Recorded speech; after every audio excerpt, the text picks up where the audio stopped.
Welcome to Donmar TV News Channel, mga nagbabagang balita sa buwan ng Setyembre. But precisely the rules of the Ombudsman say that it's now dependent on the official himself to decide whether or not to release the SAL. And so actually the ball is in the court of the President and not with the Ombudsman. So given this, sir, I've asked this for I think 3 press conferences already. When will the President actually release his 2018 and 2019 SALs? And isn't the delay in this actually indicative that you're actually not being transparent to the public? Well, on the contrary, the President has filed. The remedy is to go to the Ombudsman for a copy of the SALN if you're not able to get it from the agency itself, but you have to comply with the requirements of the Ombudsman. So, sir, the Malacanang will allow for people, if someone requests for the SALN, you will assure that the person will receive the SALN upon request? We will comply with the procedure prescribed by the Ombudsman. Okay. Okay, thank So, you. sir, no assurance that anyone who, if I were to ask for it, following all the rules of the Ombudsman, the palace will release it to me? Yes, if you comply with the procedure and the guidelines of the Ombudsman.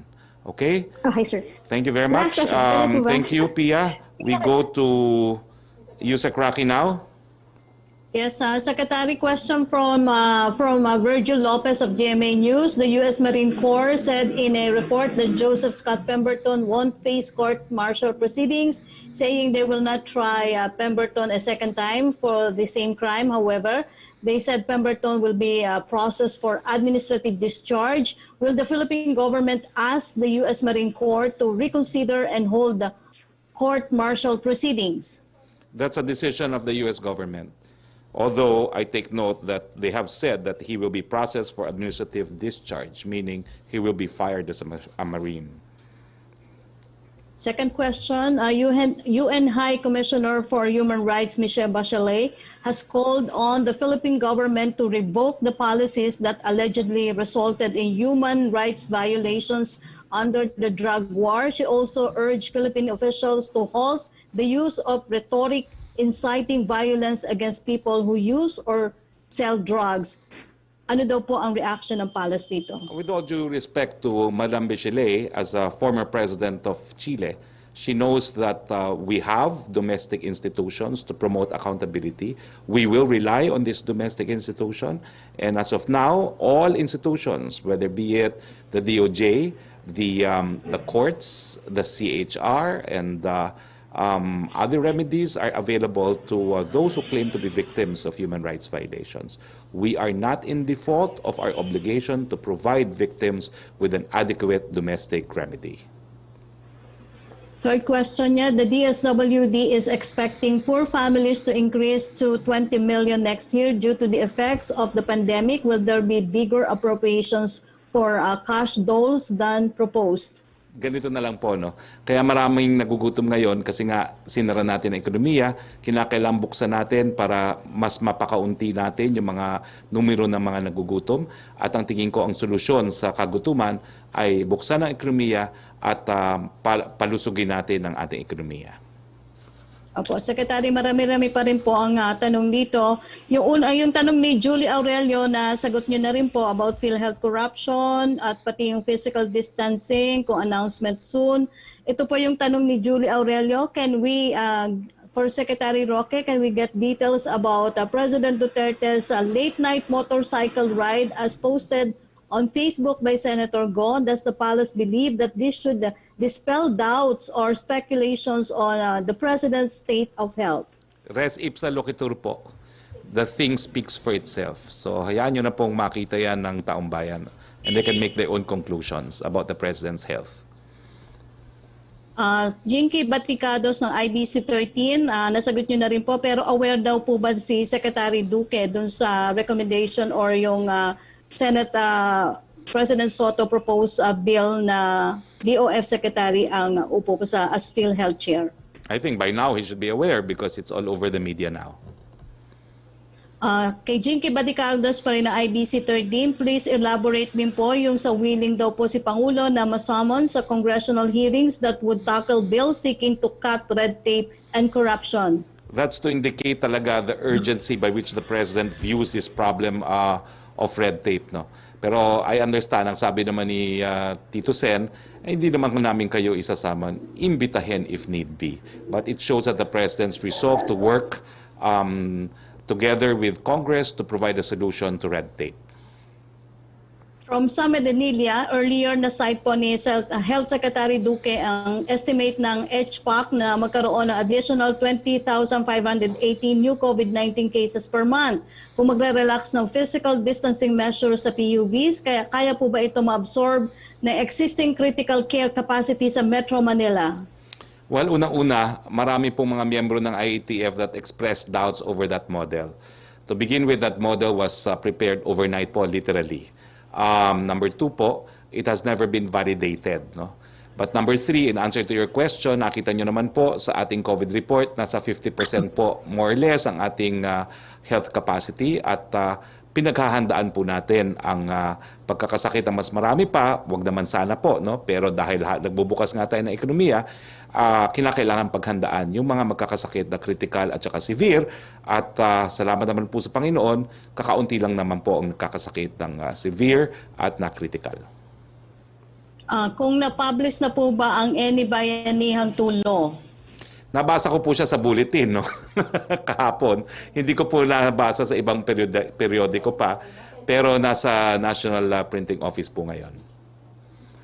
Kung nag-decide po si President Duterte na kung regarding daw po sa recommendation ng DOLE to extend the exemption period for medical workers sa temporary deployment ban ng POEA, I promised Secretary Bello I will bring it up to the President in our next meeting, and this will be on Monday. From Jonah Villaviray ng Asahi Simbon, ano daw po ang reason for the delay in submitting the report about the required minimum distance for commuters in public transport? Kahapon lang naman po ng meeting ng IATF, so hindi naman po substantial yung delay na yan. From Ace Romero to Secretary Guevara, did President Duterte's remarks that Secretary Duque is not corrupt, that he only thinks there was just negligence, influence the findings of the multi-agency task force? Already answered. Already answered. Question for Secretary Guevara pa rin daw po, and Secretary Roque. The investigation on PhilHealth has just begun. When will the agencies complete their investigation? What other aspects are being looked into? Right now, we're focusing on another sector, no, na hindi nakasama doon sa report na sinabit namin to the President. We're looking at the legal sector. So for those that we have already identified, yung sa IRM at saka yung sa ICT or procurement, no? So possibly within the month ay mapafile na in 30 days yung complaints pertaining to this. Yung sa legal sector, maybe in another 2 months.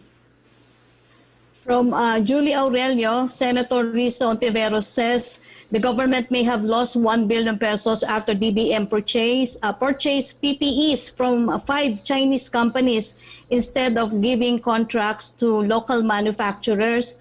What is the policy's take on the issue, and will President Duterte order an investigation? Alam nyo, pagdating sa overpricing ng PPE, lininaw na po yan ng Presidente doon sa isang ulat niya sa bayan. At talagang nagkaroon po ng absolute transparency pagdating sa pag-purchase ng PPE. At isipin po natin, pinurchase natin yung PPE na yan sa kasagsagan ng ating ECQ, no? At saka MECQ, kung saan kakaunti pa rin ang supply. Yung mga panahon na yun, nagsisimula pa lang po yung mga lokal na kumpanya na mag-produce ng PPE na sa pamamagitan ng pag-angkat ng mga imported materials nga po at dito ginagawa. No? So yung mga panahon na yun, wala naman tayong choice kundi bumili rin ng mga imported PPE. So anyway, to Secretary Risa Ontiveros, bukas po ang Ombudsman, bukas po ang DOJ. Kung meron po kayong ebidensya, magdemanda po kayo.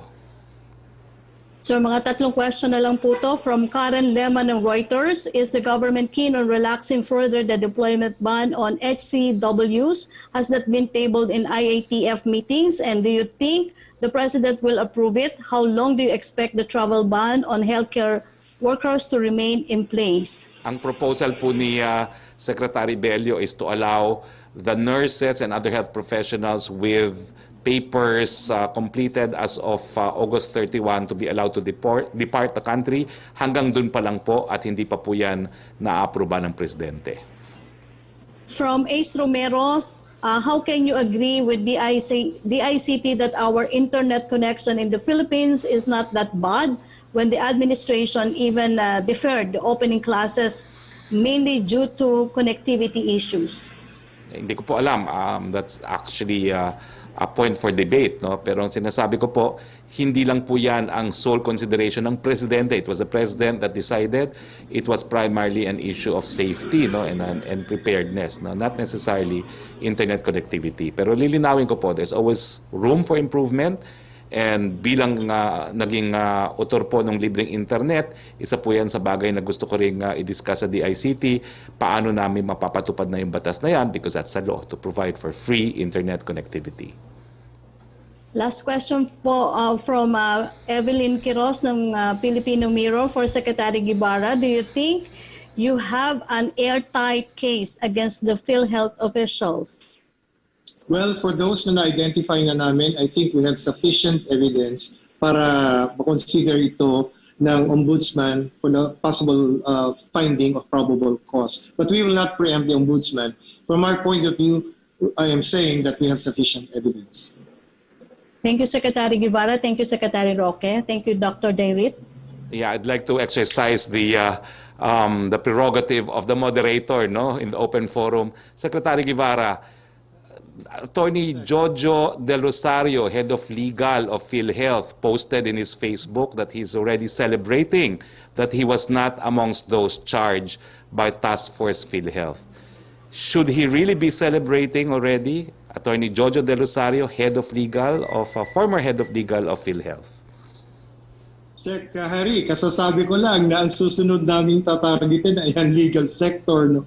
Inuna lang namin talaga yung dalawa, yung ICT procurement sa IRM kasi yun lang ang natapos namin within the 30 days. Pero actually nasimulan namin yung legal sector din. Hindi lang na-complete. Kaya yan ang target namin for the next maybe 1 or 2 months, no? The legal sector. So, wag muna siyang pakasiguro. Ay, maraming salamat po.